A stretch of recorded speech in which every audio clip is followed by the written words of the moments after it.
Walk down the main drag in just about any town and you'll see them. You don't even have to look hard. Some are in stores, some on the streets. You can find them at flea markets, garage sales, and estate sales. Some will even speak to you. Others don't rate a second glance. In Oklahoma, we really love antiques. Collectibles. We have collector's mentality and we collect a lot of things. I was just looking at the Christmas Barbies trying to remember if I had them or not. And I think I have the two that they had there in the booth. So I'm going to walk away and, like I said, cry if I get home and I don't have it. To pickers and collectors and those that appreciate the past, these are special things. So when the ever-popular Antiques Roadshow visited Oklahoma to tape a show in Tulsa, it was like New Year's Eve.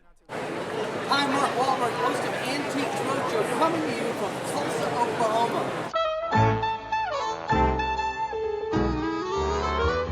People came from all over.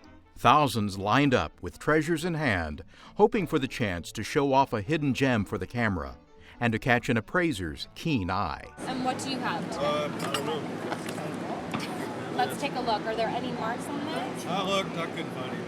While there is a regional influence on every stop of the roadshow, executive producer Marcia Bemko says people bring items from all over the world. But stuff has feet. So we'll see Hawaiian bowls in Boston and Boston tables in Hawaii. And we're right in the middle of a very well-traveled area of the country. We're in the middle of the country here. So we'll see stuff from all over because we are that big melting pot. To be honest, most come to the Antiques Roadshow hoping that their favorite finds will produce more than an interesting story or a smile of appreciation. They come hoping that their stuff will actually be worth something. Maybe a lot. Yes, it is knowing how much they're going to be worth because I was at an estate sale and I frequent estate sales, and I picked up a couple of things. You want to know what you're looking at? Absolutely, what I was looking for and what I'm looking at. Hazel Davis took several things to the show, including this painting. My painting is by Harry S. Tuke, one of the very earliest painters. And it looks like a painting of the old man at sea. I love it. This is a Quackenbush 22 rifle made in the 1890s to the 1920s. So this rifle's probably over 100 years old. So you just don't see many of them at all. Max Moria brought in this 150-pound statue to be appraised. It's been in his family for a long time. I'm 64, and ever since I can remember, it's been sitting at the fireplace, and Dad always hung his hat on it. We had a dairy farm, and when he'd come in from milking the cows, he'd hang his hat on it to watch TV or whatever, so it was always around. We always wondered. Max did find out what it was worth, and it was a lot more than he thought. Found out they said it's 16th, 17th century, and it was set on a turtle. My dad said it set on a big turtle, and they said if it was still sitting on the turtle, it'd be worth maybe as much as $250,000 to $300,000. But the way it is, it's only worth $70,000 to $100,000. That's a lot of money. But then it was Doug's turn.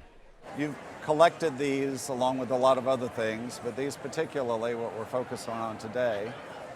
And you have a story behind them, like a lot of collectors. So why don't you share that story? Well, I started collecting rhinoceros horn carvings back in the early 70s. At the time I bought them, they weren't really worth very much. Yeah? This struck a chord with you, right? Yeah. Doug, who doesn't want to give his last name for security reasons, is from a small rural Oklahoma town. He's a physician's assistant and says he doesn't make a lot of money. It was his 5 Chinese cups carved from rhinoceros horns that made Antiques Roadshow history. I believe a conservative number would be between $1 million and $1,500,000 for this group. Serious? I'm serious. Whoa. Well, I won't have to depend on just Social Security, I guess. You never know what's going to show up, and here it is showing up in Tulsa. I'm really pleased. Wow, thank you so much. I mean, you made my century. Wow. You sure? I am sure. Doug's ancient Asian cups set a record for the most valuable items ever appraised on Antiques Roadshow. As you might expect, there is a good story behind those late 17th or early 18th century treasures. Well, I always had interest in things Asian, and it wasn't just that I went on a search for a rhinoceros horn cup. I just stumbled across one in an antique shop, and after I purchased it, I was pretty much hooked. Since his appearance on Antiques Roadshow, the story of Doug and his rhino cups has made national news. It's been pretty fantastic. I mean, it's just still kind of up there. Haven't landed yet, but a lot to take in a short period of time. Doug says the notoriety has changed his life. He doesn't get to enjoy his belongings like he used to. It's really a mixed blessing in that, yes, they are very valuable, number one, but number two, I can't keep them in the home anymore. I mean, they really need to be locked up.